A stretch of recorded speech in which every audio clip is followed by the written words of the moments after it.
Okay, guys, is everyone ready? Arden, are you ready? We're waiting for one more person. I think she's gonna join on Zoom. Okay, let me just move this. Okay. Someone speaking there? Okay. So I'm gonna summarize from last week because some of you weren't here for the beginning of Tanya chapter 2. So last chapter, we spoke about the animal soul, right? So we said that we have two independent souls. We have the animal soul and we have the divine soul. The divine soul, we're going to speak about this chapter. First of all, before I even start, I'm so sorry. Tonight is the askara of my grandmother, my father's mother, Margusha Bat Miriam. So this shul is dedicated Leilui Nishmat Margusha Bat Miriam. I just want to say something about her because I never got to meet her, but she was someone very, very special. I know that I'm very connected to her. First of all, I hold her name, but more than that, she had 11 kids, and she dedicated her entire life for her children. And I don't know if you guys remember that I did a shiur Torah on the role of woman in Judaism, and I said we have the number one responsibility that is the most important to HaKadosh Baruch Hu, and it is to bring on more and more kids into this world and to expand the Jewish people and to expand the nation as a whole. And so I know that my grandmother did that mitzvah, and that is the ultimate mitzvah of Judaism. So I know that she was very, very, very special, and I know she's watching over us, and that she has an amazing soul. So Bezrat Hashem, Leilui Nishmat Margusha Bat Miriam, may she go and elevate very, very high up there, Bezrat Hashem. Okay, so let's backtrack. Last shiur, we started Tanya chapter 2, and we said that we have two separate souls. So, usually people say, okay, we have one soul, one Jewish soul. No, it's actually two completely separate souls, the animal soul and divine soul. So last chapter we spoke about the animal soul, which we said has an egocentric force, right? And it comes from a kelipa. Kelipa means a shell. And so I gave an example, like someone in the desert, right? He's like dying to drink water, and you give him an orange, and he goes and he bites it and he goes, this is disgusting. But what does he realize? That it's just a kelipa. You have to look at the inside. That's where you get your sustenance. And so in the same way, the animal soul has a kelipa, meaning that it has this big shell. And in order for us to see the value in the animal soul, and this is actually the whole point of life, is to turn the animal soul into something spiritual, right? And so it's to remove the kelipa and to have that sustenance, what's inside, in order to feed us, so to speak. And we said that the animal soul has 4 elements, right? So it's not like the birth elements like earth, fire, water, and air, but it's 4 temperaments that every single person has. So we said fire, for example, is related to anger. We said earth is related to, for example, depression, anxiety, someone who feels very heavy, like the earth is kind of pulling him down. So that's the element of earth. Air is anything that has no consistency. So for example, we said lashon hara, you're just talking in the air, like there's no consistency to it. And then we said that the last one was water, and water is related to anything that derives pleasure. Anything that you could think of, like excessive drinking, gambling, whatever it is that derives pleasure, that symbolizes water. So we said that while these 4 temperaments are negative, we can turn them into something positive. So for example, earth, we said like laziness and something that brings us down, we could turn that into a way of thinking where Hashem controls the world. We're not in control of anything, and we have to have emunah, and Bezrat Hashem, we'll get there, and we'll achieve a life full of happiness. In the same way that fire brings you anger, fire can also bring you passion. So it's the way you take those elements and turn them into positivity. So the animal soul is not necessarily bad. It's just the unholy part of us, but it can be turned into something good. Okay, but it can never be holy in itself. The holy part of us is the divine soul, which, by the way, only Jews have. Okay, so we're going to talk about the divine soul in this specific chapter, chapter 2. So it starts, the Tanya chapter 2 begins with the words, the second soul in the Israelite, the so-called divine soul, is a piece of God above. Okay, So it says the peace of God above. Okay, we're a piece of Hashem. But then it adds the word mamash. Okay, so in Hebrew it says, ונפש השנית בישראל היא חלק אלוקה ממעל ממש. Mamash, in Judaism and in the Torah, you never use the word mamash unless it's a literal sense, right? Everything is like abstract in the Torah. So they're very careful to use the word mamash. And the chapter 2 starts by saying, we have a divine soul, literally. So it's a little confusing because we're like, okay, we have a divine soul, we have a part of Hashem, but what does that really mean? The Kabbalists have said that we have a literal divine soul, meaning we are literally part of Hashem in the physical world. Okay, so we're going to begin to explain what that really means. So the idea of the divine soul is associated with the verse in creation in Bereshit, where it says, and God blew into his nostrils the breath of life. Vayipach be'apav nishmat chaim. Okay, so we know that when Hashem created the world, he created every single thing aside from the human through speech, right? It was vayehi or, and there was light, and there was light. Hashem said there was light, there was light. So, like about to sneeze. It's like coming and it's not. Hold on, I have to have it go down. So he created everything through speech. The only thing that he didn't create through speech is the human being. How did he create the human being? He blew into our nostrils. Now, let me ask you a question. What's the difference between breathing and blowing into something or speaking? It's two different, completely different things. If I ask you, can you speak for an hour about anything? It will take you literally no effort. Just going to talk and talk and talk and talk and talk and no problem. But if I ask you to blow into a balloon, I literally can't do that. I had to blow balloons for my baby shower. I was like, I can't do it. Literally not even a little, the balloon didn't even move, okay? So it's to show you that when Hashem blew into our nostrils, how does it go? How does it work? You have to literally go from within and right? It takes all of the force out of you. And so what they're saying is that when you're blowing into something, you're using all of your energy, all your diaphragm is contracting, your lungs are moving. You have to use your esophagus to get the air out. You're using a lot of energy and force to blow into something. And so when we blow or breathe, what they're saying in the Tanya is that it comes from deep inside you, from the deeper innards. And so they say when Hashem blew into us, it came from deeply inside him, meaning that we cannot compare the creation of light, the creation of darkness, the creation of animals to the creation of man, because Hashem took a lot more force and it came from deep within. So we are literally from Hashem himself. Let me turn this down. Sorry. Someone just wrote Happy Women's Day. God. So the biblical metaphor of blowing in a man's soul suggests that Hashem has a deep inner attachment with the soul, in distinction with the rest of creation, which was just created by an artificial thing, which is speech. It's not as deep as the real, taking a deep breath and blowing out, right?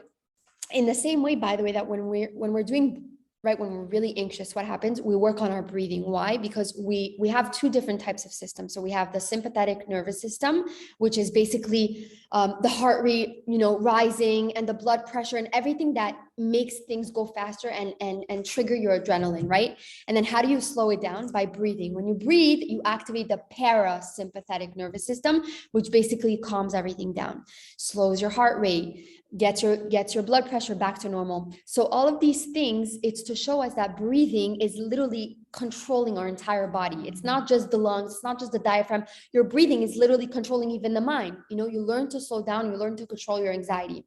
And so breathing in itself is a lot more than speech. So we know that really we are made up of Hashem's innards. It's called innards pretty much, Hashem's inner essence. Another connection that we have with Hashem is that we originated from Hashem's thought and wisdom. So they say in the Tanya, Nishmat Israel alu b'machshava. Now, if I ask you, what's the most active and vivid part of the body? What would you say? What's the most active and vivid part of the body? Why? It's always working, but it's also so vivid in the fact that we have billions and billions of neurons that are responsible for our thought, the movement of our bodies, our emotions, even breathing. Everything that controls the mind and body is really the brain, right? All of these neurons, everything that's going on, all of these connections, all come from the brain. That's the most vivid part, right? So we said we come from Hashem's wisdom and intellect, okay? So we said he blew into our nostrils, but ourselves, our whole being came from Hashem's intelligence, okay? So what does that really mean? So let's hold that thought, because then now it gets deeper, and I want you to like hold this information, and then we'll connect it at the end. It says also, Bani matem leHashem Elokechem, Beni bechori Israel. Okay, so we are kids to Hashem. It's a known thing, like Hashem is our father and we're his kids. But they also say, Beni bechori Israel. We are the eldest of the nations. Okay, now, there are no favorites in parenting. Every single child has their own special thing. But when you have the oldest child has a superior quality that the other kids don't have. What is it? It's that they changed an individual's status from average to a mom or to a dad. They went from normal to now being a parent, right? And so that oldest child has that superior quality that the other kids can never give the mother. Because Gabriel, for example, my oldest son, he made me a mom. Rafael, my second one, of course, I love him just the same, but I was already a mom when I gave birth to him. So the eldest will always have that, I don't want to say superior quality, but like that type of quality that changed my status from a normal woman to being a mother. In the same way, when they say Israel Bechori, meaning my oldest, what Hashem is saying is, you as a nation, you the Jewish people made me king, you made me a father, and you're my eldest child. And in that relationship, in that sense, we have a superior quality over the other nations, because we made Hashem a father and we made Hashem a king. So that's one of the other relationships that we have with Hashem, okay? Now, what is the connection between the child of Hashem and the man being created from wisdom and thought, Hashem's thoughts? Back then, it was believed that semen, the man that creates a semen in order to create the child, was actually physically created from the brain. So they thought that basically it's created in the brain, goes down the spine, and leaves from the spinal duct into the testicles in order to give it to the woman. Okay, now we know that anatomically that's not true. It's actually just created down there. It's not created in the brain. So now we know that it's not true. But back then they thought it was actually stemmed from the brain. The entire process was stemmed from the brain. Even though this is not true anatomically, we still know that in order to produce semen, we need to create the hormones in the brain in order to tell your body, okay, you need to produce more, or you need to produce less, or whatever it is. And so what happens? You have an influx of chemicals, testosterone, progesterone, estrogen, all of those chemicals that work together to form whatever is needed in the body. So it is actually starts from the brain. The entire process of a child actually does stem from the brain first, and then it goes to the body.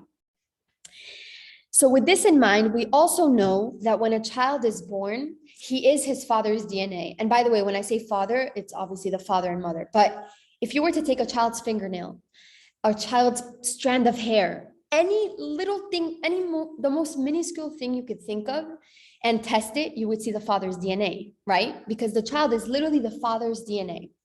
And so in the same sense, because he's connected biologically in DNA and in blood, he's also created from the father's thought and the father's brain activity, right? So we know that technically, yeah, the baby is originally created from the brain. And so the Tanya continues, and this is what they say exactly in Hebrew. Beni bechori Israel, bani matem laHashem Elokechem, kemo she'aben nimshach mimoach ha'av. Just like the child is derived from the father's brain. And so what do they mean? Just like the son is pulled from the father's brain, the soul of every Jew was pulled and created from the thought of Hashem.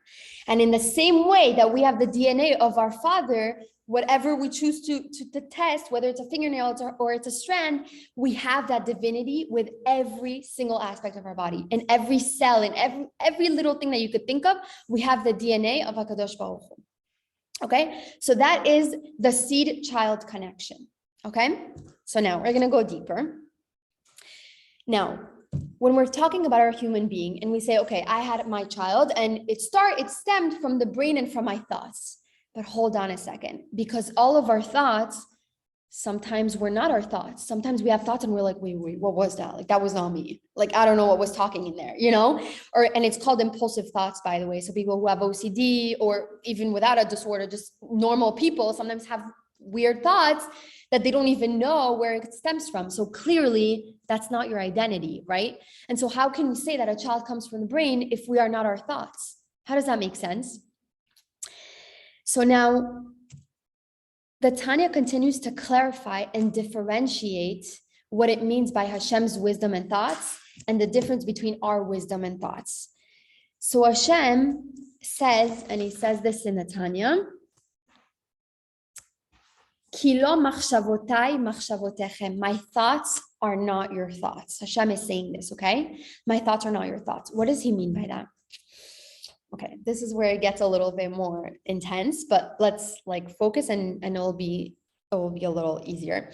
So when we think about something, so we have us, our thoughts, and another entity. So how it works is that our relationships to things, they equal to three different parts. So a perfect example, riding a bike. So there's you, there's the bike, and your understanding of how to ride a bike.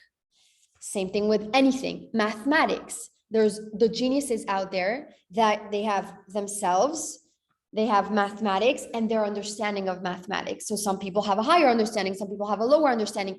Our relationships to things are always going to have three components: ourselves, our capacity to understand, and the actual subject itself, or what we're faced with, okay?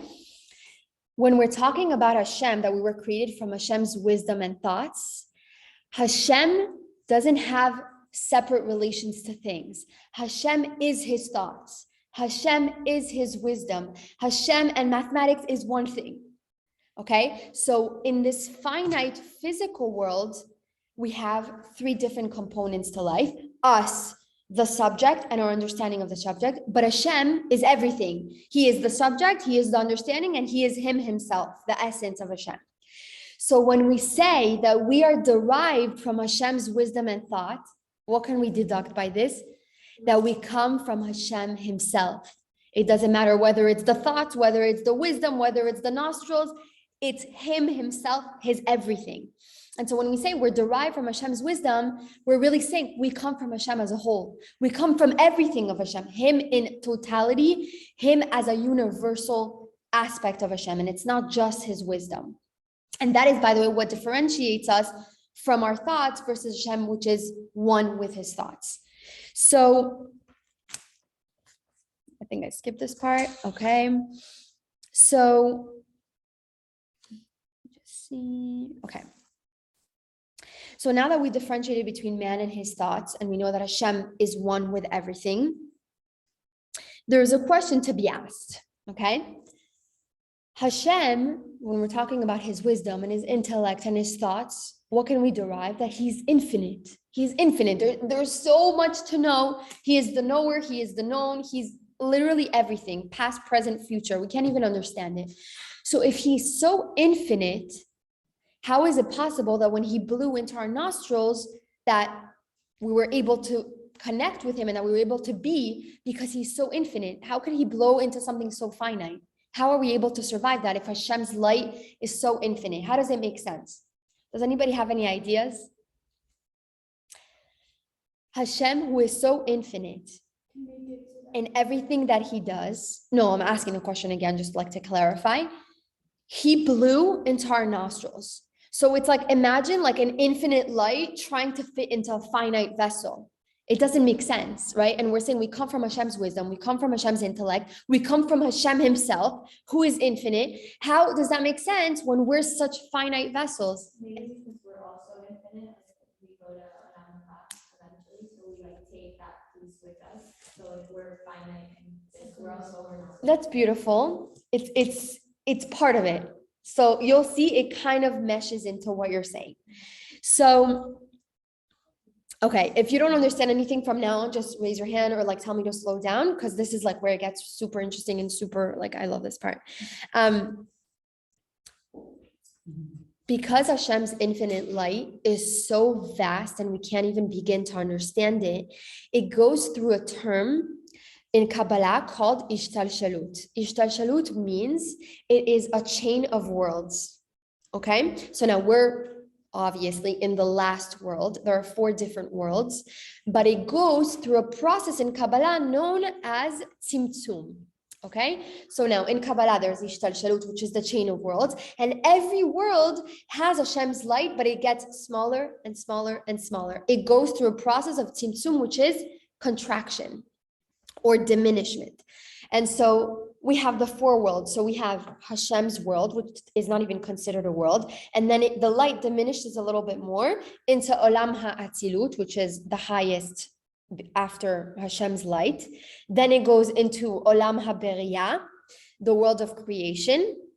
Then Olam HaYetzirah, which is, I believe, the world of formation. And then Olam HaAsiyah, which is our world, the world of action. Okay, so we said there are 4 worlds, and every world has more diminished light of Hashem. And why does that happen? In order to fit every world with its finiteness. Okay, does that make sense? So it goes through the process of tzimtzum every single time. And the lower the world is, the more finite things are. So we said we had Olam HaAtzilut, which is called the world of emanation in English, which is the world right after Hashem. So the light diminishes a little bit more. Then we have Olam HaBeriyah, the world of creation, Olam HaYetzirah, the world of formation, and Olam HaAsiyah, which is the world that we're in, the world of action. Okay, so now when we're talking about neshamot, every neshama comes from a different world. We don't know which world we come from. So, and I asked this actually, I said, so where is Gan Eden in all of this? And she said, it's the world after the worlds. It's you're with Hashem. So I thought that was like crazy because I was like, maybe it's like different like worlds that you have to like step up, but it's actually like the world of Hashem, but I'm sure there's different levels there too. So it's very interesting because so me and my husband always have these arguments, and I'm like, how did the Rambam know that Hashem had, we were born from Hashem's intellect or what? Like, how do people know that, And so every rabbi would tell me they have like the spiritual divinity and Yesh Lahem et Ruach HaKodesh, like Hashem speaks to them, and I'm like, okay, but like I still don't get it.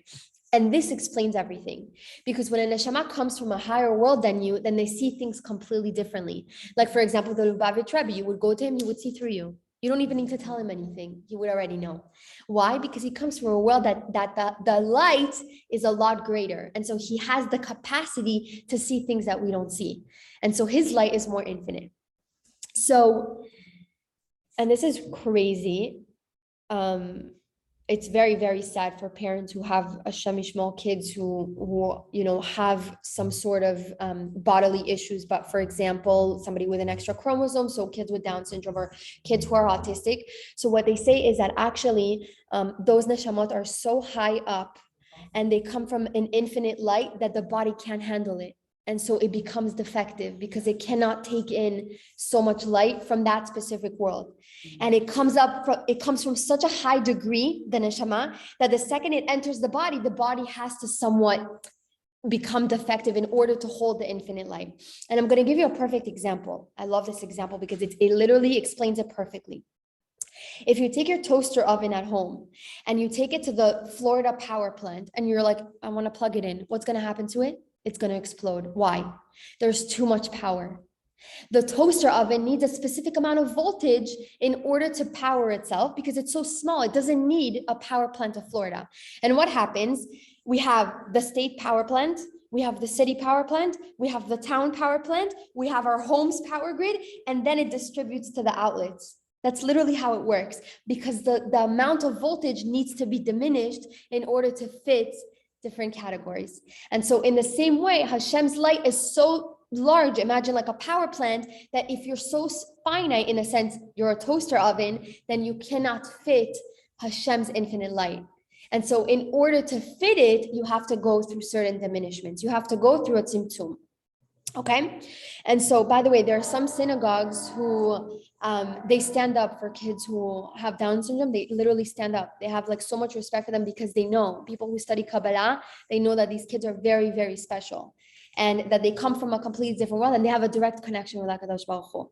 And there's actually a woman who wrote something about this, that she had like a daughter who had, I don't know what she had exactly, but she like had a direct connection with HaKadosh Baruch Hu. It's really unbelievable. So we see it today, by the way, when you see even the Rabbanim back then, or Moshe Rabbeinu, or the Avot, we see that they're in a completely different level than us. I mean, like they spoke to Hashem, they were able to do achnasat orchim like we would never even imagine. Sarah Imenu, the amount of the midot that she had, it doesn't even compare to this world. It doesn't even compare to our imagination. Why? Because she came from a completely different world. And so for them, doing a mitzvah is a lot easier. It makes more sense to them than for somebody else. So it helps us understand the world a little better, because now we see Rabbanim and we're like, wait, how do they know that? How can they tell that I'm like this? It's because they see completely differently. Another perfect example of this, and this is how clearly they see, imagine you're in a car driving and you can't see the traffic. So imagine there's no Waze and no GPS, and you can't see the traffic and you're like, I don't know if the next street is going to be fine, if it's just an accident, you don't know. And you have a friend who's taking a helicopter tour right next to you. So you call that friend, and what's that friend going to tell you? Yeah, on 5th Street, there's going to be a blockage. And farther down, 5 miles down, there's going to be an accident, right? Why? Because they're higher than you. So they're able to see a view that you can't because you're lower. And so in the same way, because there are tzaddikim out there, rabbanim, I don't know if in this generation, I'm sure maybe tzaddikim nistarim that we don't know, that are hidden, but back then in those generations, that's what I mean by they literally saw a completely different view of the world. It's things that we can't even imagine, right? And so a helicopter sees a lot more things going on than somebody driving in the car. And it's clear to them. It's not like, oh, maybe there's, like they can see clearly, right? It's just because they're more elevated than us. So it's also important to know, by the way, that there are thousands and thousands of levels in each world. It's not like, okay, yeah, I'm from Olam Hatzilut, I'm amazing. No, it's like we don't know what level is each world, like from the top to the bottom. We don't know how that works, right? We just know that there's 4 different worlds and one is more diminished than the other. So we said Atzilut, Beriah, Yetzirah, and Asiyah.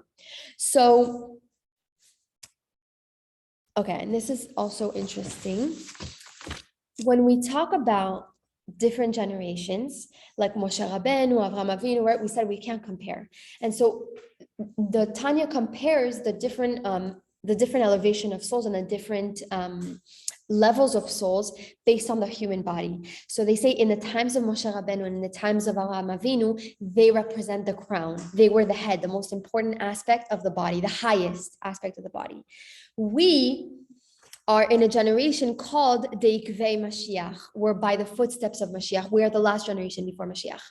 And because of that, we are considered as low as the soles of the feet.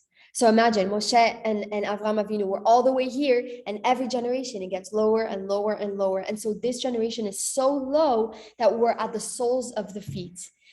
Now, it doesn't mean necessarily that we're so bad and we're so horrible, because in every generation, there's also the crown and there's the soles of the feet. In every generation, we still have the high Rabbanim, and we still have the soles of the feet, which is the people that just don't identify with Judaism. They want nothing to do with it. They don't even know what Shabbat is. They don't know what Kiddush is. And those people are just, they call them in the Tanya, people who are just ignorant. They don't want to know. They don't care about their religion, etc. So they are considered the soles of the feet in this generation. But we are considered as a generation compared to the other generations as the soles of the feet, because anachnu be'ikvei, with the heels of Mashiach, because Mashiach Bezrat Hashem will come very, very, very, very soon. So what they're saying is that we're at the lowest level. However, even if we're at the lowest level, how is the brain carried? It needs to have the feet, right? Or else the brain or the head would fall. So we are also the foundation. And so even if we're at the lowest aspect of, the lowest of the neshamot in this generation, we still carry the head. We still carry all the other generations, because this is what leads us to Mashiach. So it's not necessarily a bad thing. It just means that in this generation, we see a lot of materialism. It takes a lot to make us happy. It takes a lot to make us satisfied. You do a bar mitzvah now, it needs to be $100,000 or else don't do it. The same thing with birthday parties. You know, I have a birthday party every Sunday and I'm like, everyone's more extravagant than the next. And I'm sure they spend thousands of dollars on a birthday that the child's not going to remember. I did one of those. So it's not like I'm talking for myself, but it's to show you that it's so important for us. Something aesthetically pleasing, everything that needs to look good, and we need to look good, and we need to do our nails, and we need to don't look at my nails, they look horrible. But everything that we do needs to either be aesthetically pleasing. We need to always look good. We need to please other people. There are people spending thousands of dollars on pleasing other people. It just drives me insane. I can't handle it. And I don't know, because I don't get it. Because I don't understand it. You're living for other people. Why? Why you want to? I'm just saying. I'm not judging. Yeah. You're wrong. I just want to know, like, why now somebody go to the birthday party? They did an event for their son, not normal. Why it's not like wow? Why is it like I don't understand why they're spending so much money for this? So, and this is what I told my husband. I said, if we had the money, I would do it. No problem. Of course.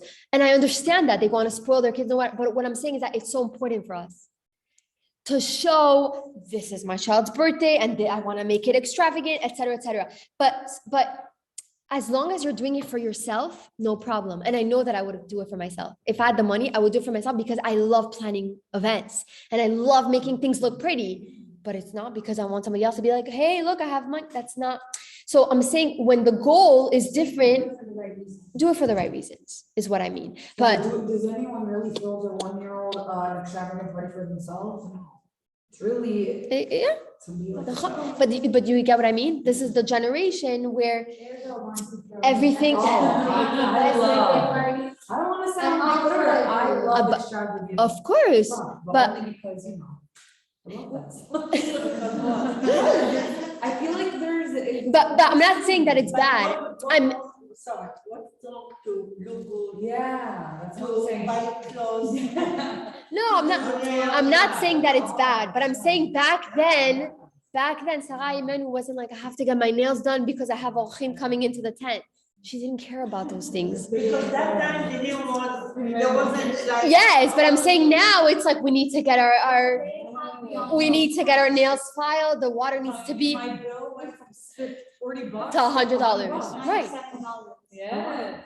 97, yeah. How much? 97, My question is with the labels. I go Kelly. Yeah. There's huge level of percent of body part because you're saying that. Sorry. Hold on, she's asking a question, guys. I pay $500 a year. And the lowest level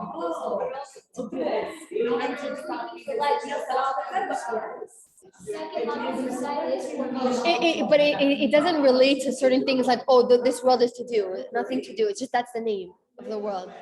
I don't know what each one means. They don't explain it here. Meditation. That's how you reach the highest. I don't know. It's very, very interesting. So I'm just gonna finish. Again, there is nothing wrong with doing extravagant. Again, I did them. I did it to my son when he was 1. But then he hated it. He was crying the entire time. Didn't even know it was his birthday. He was sick. Yeah. Didn't even know it was his birthday. Hated everyone there. Just wanted to go home. And I'm like, I just spent X amount of money for what? For what? I'm sorry. I think that's a perspective. Correct. Correct. It's a perspective. But what I'm saying is that back in those generations, they would laugh if they saw us. They would be like, I can't believe that, like give to the kind instead of making a 1 year. So that's what I mean. In every generation, think like to you, that's important. Did they have that even? Have what? Right. Because they didn't care. Because they would run out of business. They wouldn't care. Anyways. Listen, I think there's nothing wrong with it. I did it myself. But again, I'm just saying that we're very into the aesthetically pleasing. World is more This- showy than style. Back then it was very Everyone was modest, head down, you know what I mean? The world is also very gashmiut in the sense that it takes so much to be happy, and gashmiut is like everything that's materialistic.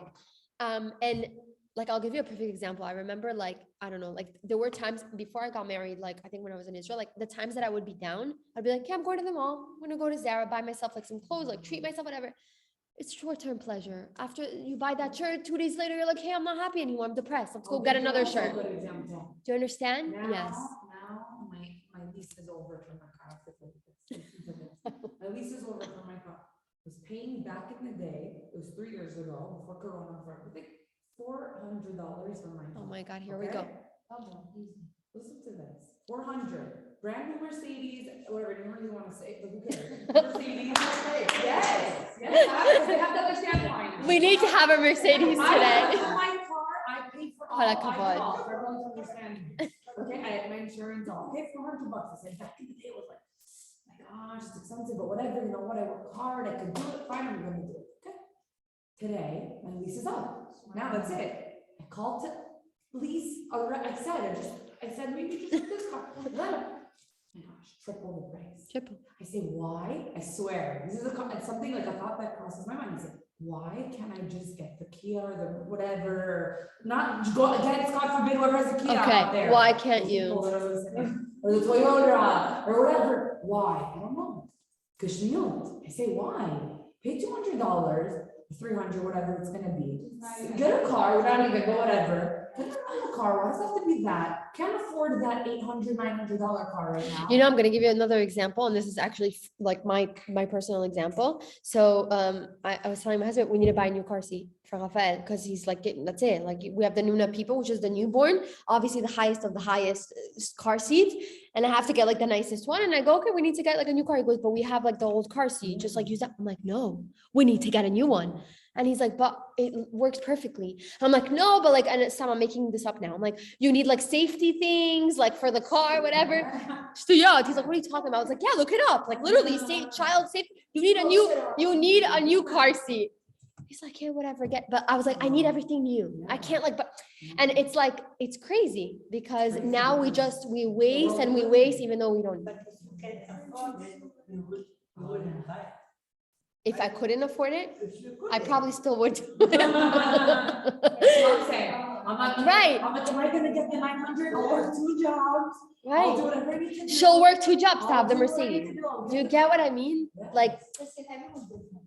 The point of what she's trying to say is that we put a lot of money and attention and effort and investment into things that have to do with us, how people look at us. It's selfish reasons, it's not selfish reasons. We live in a generation of selfishness, not in a mean way, but that's what it is. I have a friend who lives in a community where she has to wear makeup to go down the street. She's like, if they see me without makeup, they're gonna be like, oh my God, she's really sick. She's really sick. Oh my God, something's wrong with her life. They're gonna go around the community and tell everyone she wasn't wearing makeup, which was something's wrong with her. There's something wrong in her life. She's depressed. Why? Why? Because she didn't wear concealer to go through all the garbage outside. So that's what I mean. Sarai men who didn't wear makeup. Okay. I don't want to compare. Listen, the head and the soul, we're very far. Also, not only that, you have to understand that back in the day, it was a different life. It was. Yes, correct. Correct. They lived in the, come on. Oh, hell. Today, we're in a different life.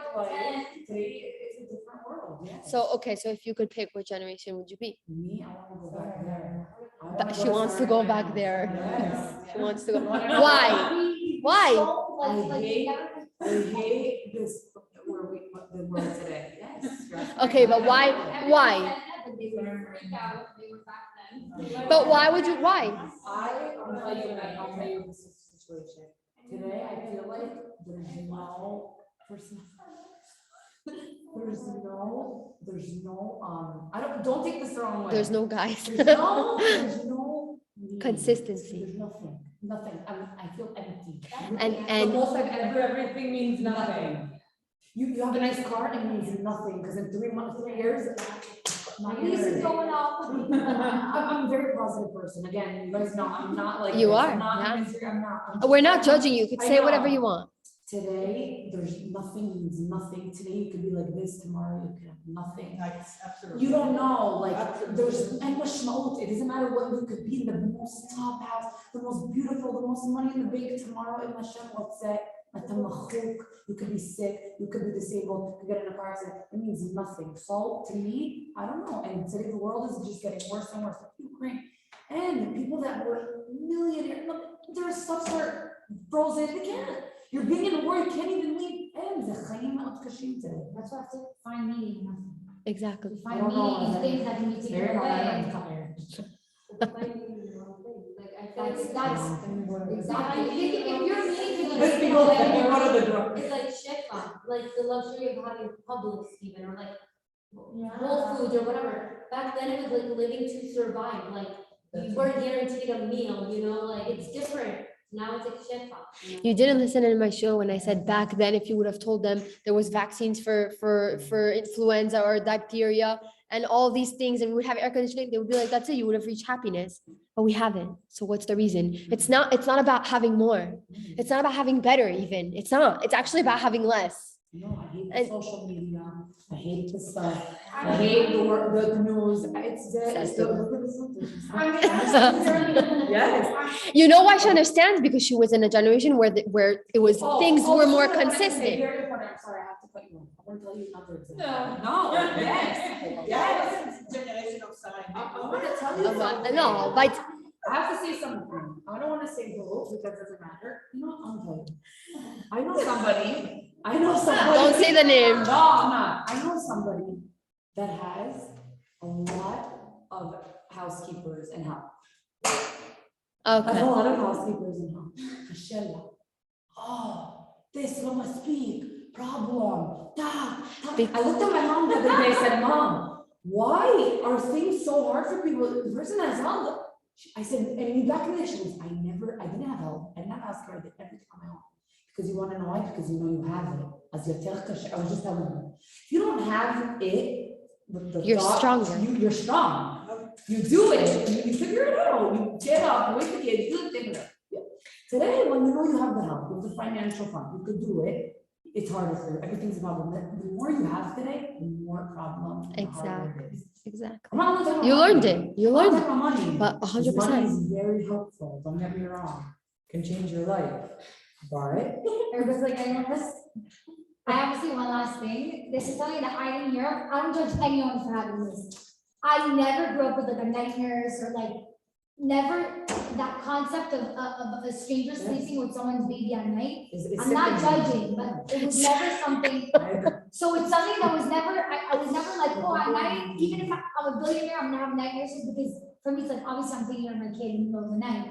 But now that it's so common to have a night nurse, it's like, why when I can have a night nurse? So it's like, we get all this like different assistance when back then. you know, But it's people did also it on because their own. everyone's doing it, you're like, oh yeah, now it's the normal thing. Like I was like, oh, now I need to have a night nurse. And I was like, no, I'm doing it on my own. And like, I'm very proud of myself because I went through such a challenge and I did the shiur of the pursuit of happiness. And what did I say? Where is happiness? It's the thin line between that area where you're struggling, like you're crying because you're so desperate and you're in such a big hassle, and that millisecond where you overcome it. You're like, oh my God, I did it.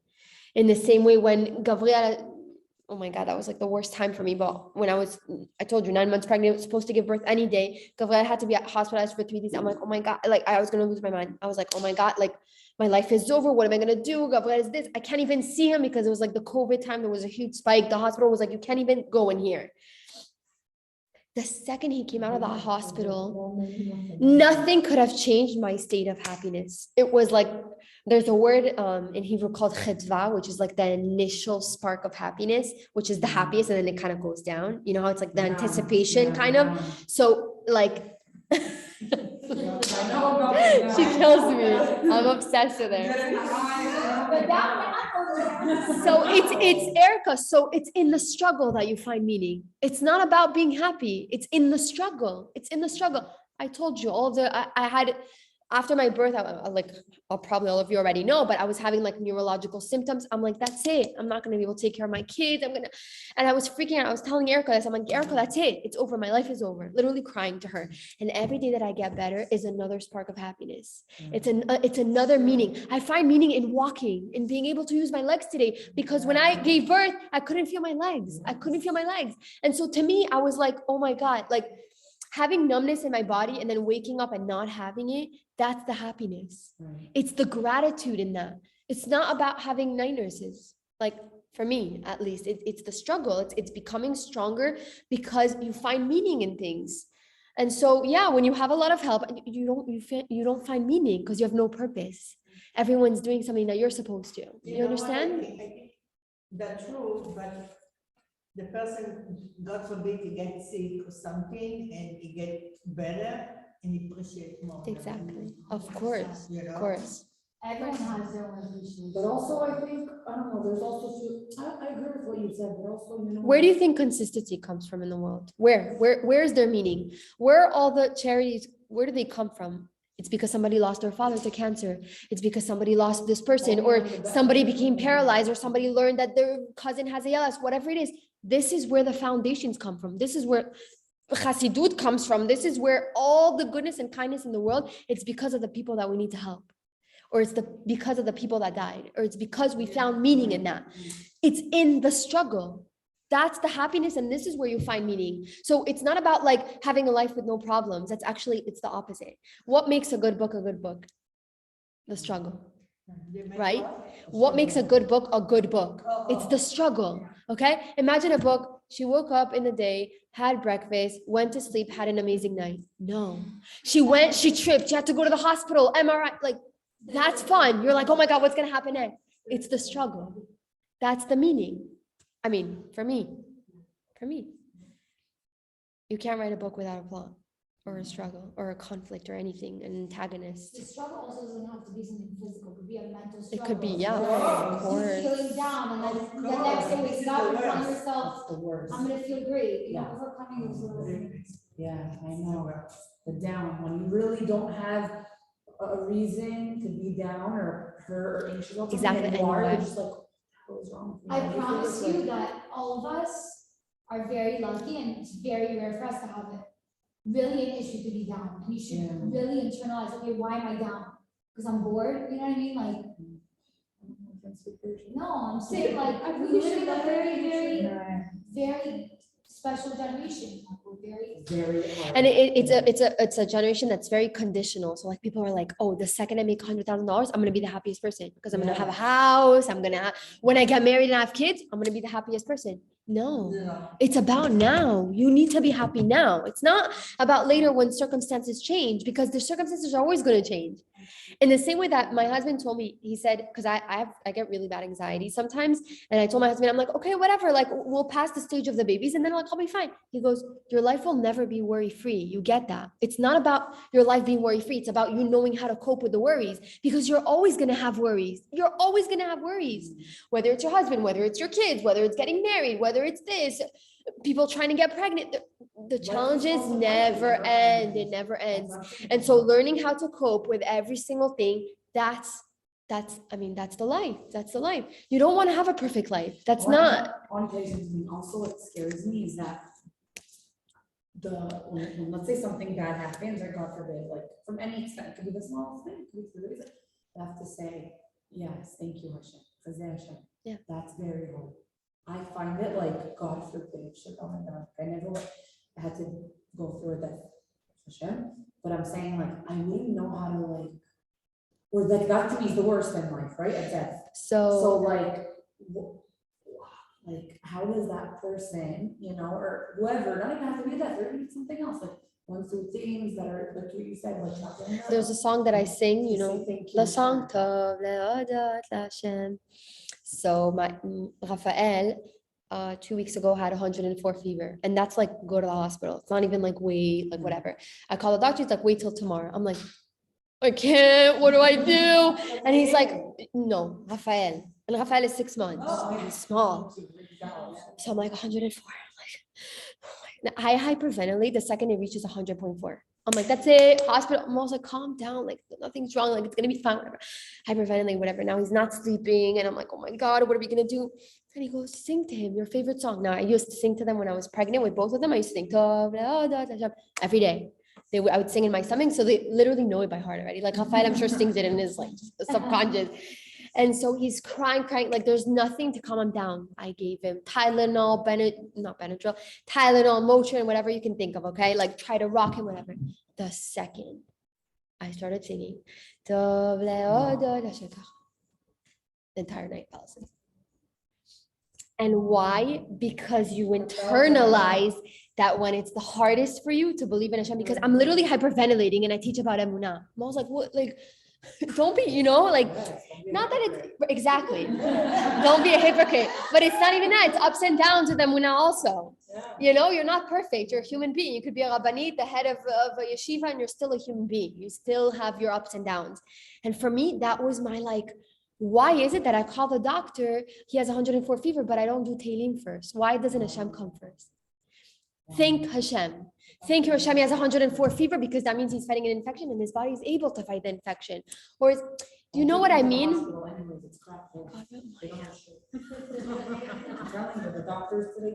my God. That's another. I really do agree a lot with what you say. Like, I think nowadays things are just getting more and more like difficult, or we're just kind of becoming more aware as a whole of just like things are just really difficult. Listen, I think it's just a lot on us, a lot of us. But what I do think is that I think people misunderstand where you're supposed to focus your energy on. Meaning that like oftentimes we complain, that's our default, we complain all the time of like how we can't deal with this, and we're anxious when we don't know why, or we're scared about things we don't even know what we're fearing anyways. But at the end of the day, when people talk to me about these things, like we always have these conversations with each other, like sometimes I'll tell her, and I'm saying this to myself as well, I'm like, what are you really doing about it? Like, have you ever asked yourself that, like, what are you actually doing about it, like when things are really difficult? Like, are you crying about it? Are you venting to a person? Are you, watching a Netflix show just to distract yourself? Like, what is your immediate response to something that's going hard in your life? And from what you're really going to notice is that we don't know how to deal with anything.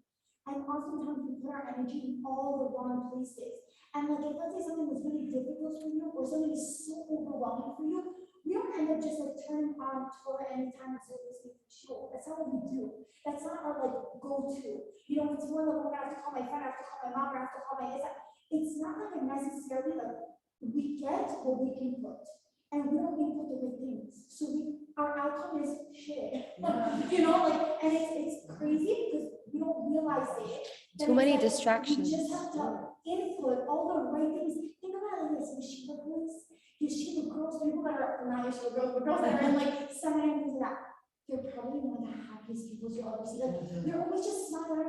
And why? Because their input is amazing. They're always inputting, they're feeding their soul. And when I am nervous or I'm anxious or whatever, and I listen to shows, I'm like, oh my God, like I'm calm. Like all the worries that I felt, whatever, like once you leave show and sure, like everything that you came in with, you're kind of like, it's okay, like it'll get better, or like it kind of just disappears because your input is better. And when we're looking at our output, we always have to look at our input, and that's when I'm listening to, because I'm like, I come across so many people that have those issues, and like including myself, and I'm like, what am I doing right today?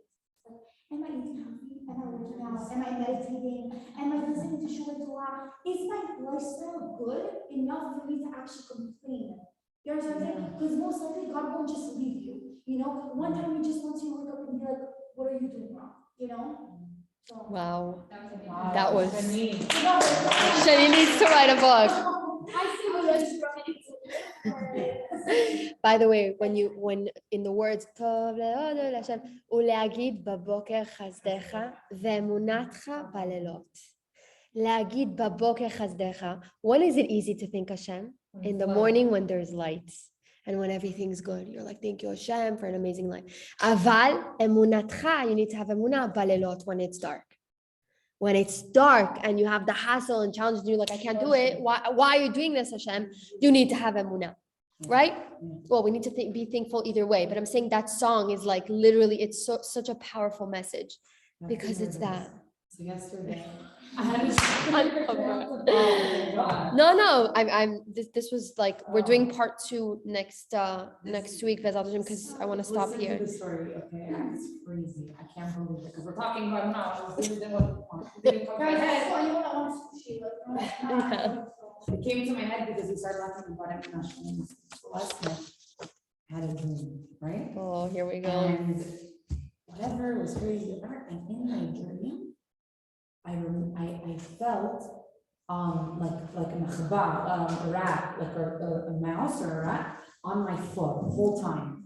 And you know, when you wake up, I remember my dreams very vividly. Every time I wake up, I remember exactly what happened, was in my dream, what happened. Wow. So to this morning, actually, I was at work and I was telling my mom, I was like, you know, I had such a crazy dream, this is my dream. And I forgot about the part about the achaba, forgot about it. So, no, you're gonna even crazier. I forgot about it, I was telling her I had a crazy dream, whatever. And all of a sudden, no, you know those cars that are like a mouse, the yellow? Yeah. It drives by. I said, oh my gosh, like literally. Oh, with the Yeah, with the mouse, it's terminated that, whatever. Yeah. I said, like an Afghan car, I said, oh my God, I don't believe it right now. That's hilarious. crazy. That's I said- crazy. And then there was this part of my dream. So well, look it up, like, what do you mean, like, look it, and I looked up, it says, an akhbar means in your dream, and when you're going through a very bad tkufa, you're about to get into a very good tkufa. And I said, wow, and I thought that was like. Wow. It's always when there's a really low, there's a really big high. Bezat Hashem. Amen. And just because you see people smiling and you think they have their life together, everyone is going through something, right? I think this year has been the hardest for everyone. I mean, like I went to a birthday and I was like, it's like every week someone's sick, every week hospital, this, I'm like, I'm done. Like every week there's something. My friends are like, we're all the same. Every child or something, fever. This one has a cough. This one got it from school. This one passed it to this one. We just passed the flu. All of us had the flu. Every single family, the same thing. Because I was thinking I'm the only one. I'm like, what's going on? Everyone's going through the same things. Not exactly the same battles, but you know. I think I'm gonna close the Zoom. If you guys have any questions, I'm sorry. Thank you guys. Thank you.